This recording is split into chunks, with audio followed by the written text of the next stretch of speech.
As an actor, this New Yorker had audiences following him each week on the hit HBO series Entourage. And in 2015, it came to the big screen. Other fan favorites include roles in Drive Me Crazy, The Devil Wears Prada, and Marauders. But lately, it's love for the planet that has been driving his career. Joining us from Texas is New York's very own Adrian Grenier. Thank you so much for joining us. I am a huge fan, Hey, I have to hello. confess. Have to confess. Oh, thanks. So you spent most of your life... Go ahead. I just have one correction. It's not lately. I've been at this for 20 years. Yeah, but you look like you just started. You look super, like you haven't aged a day. Thank you.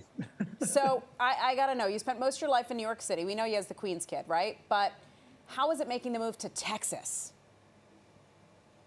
Oh, yeah, it's been great. I actually moved to Texas to be closer to nature and really take that next step in my environmental journey where I learned to farm, learn how to actually steward a piece of land. Yeah, I mean, that's what's interesting because most people know you from so many films, but notably, obviously, for Entourage and that certain type of lifestyle you were living on the show. But so much has changed. I mean, comparing that and then what your life is like now as a farmer, basically. Tell me what life is like now on the farm. Well, my fingernails are dirtier these days. Not as many manicures. So I got to know, how did you get started in all of this? Like, how do you make the transition from New York City to wanting to be like really close to the earth, which I love because I think a lot of people find peace in that. Yes. Yeah, I mean, I grew up in New York, the concrete jungle. You know, I thought that, you know, trees were just Central Park. And, you know, I didn't really have, and in fact, we're an ocean city, but I didn't even know it. Like, we're right there on the ocean, but you couldn't see it. So I never had a true deep appreciation for the environment. So as I've been getting out into nature, I just feel very grounded, very connected, and I'm getting to know this great earth.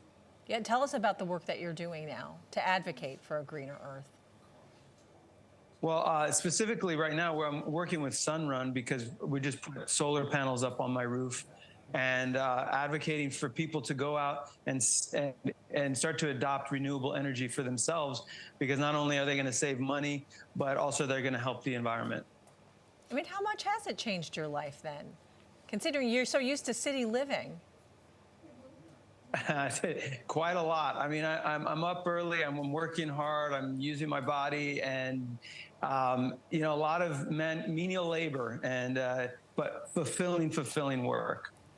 So I'd love to know what kind of changes you made, you know, within your own lifestyle. Like, are you eating only sustainable foods? Are you eating only what you grow? Or have you stopped buying clothes to be more sustainable? Well, what's really beautiful is that I am now part of a farming community. So I know the farmers. I get to visit the farms often. I see how they treat their livestock and how they grow their food. I know it's organic. Go to the farmers market, and I know the people at the farmers market. So now my friends are farmers, and it just really adds that intimacy and connection to what I eat and how I consume. Okay, before we let you go, I know you're very busy on the farm, but I think your favorite job is something that you just got, what, a couple months ago? Congratulations on your new baby. How's that going, Daddy? Thank you. Oh, you can just give him a hard time. I love my son so much. He's incredible. I miss him. It's, you know, I haven't seen him in an hour, and I can't wait to get back to him. Oh, I remember that feeling. That's the best feeling in the world. It certainly is. Well, congratulations to you. It is. Thank you. And actually, I moved here because I think he wanted me to. I think he wanted to be closer to nature. And of course, I do all this environmental work, so he has a nature in the future. That's so sweet. So being now so close to nature, do you think if you ever return to doing something in Hollywood, would you do something that has to do with nature, maybe a documentary style, bringing awareness? Oh, 100%, absolutely. And I'm always looking for projects that reflect my values. That's why, you know, right now working with Sunrun, it's definitely in the cadence of nature to use renewable energies for the future. Yeah, that's wonderful. Adrian Grenier, thank you so much. It was so nice to meet you, and best of luck in all your endeavors, and especially with being a new father. Congratulations. Thank you.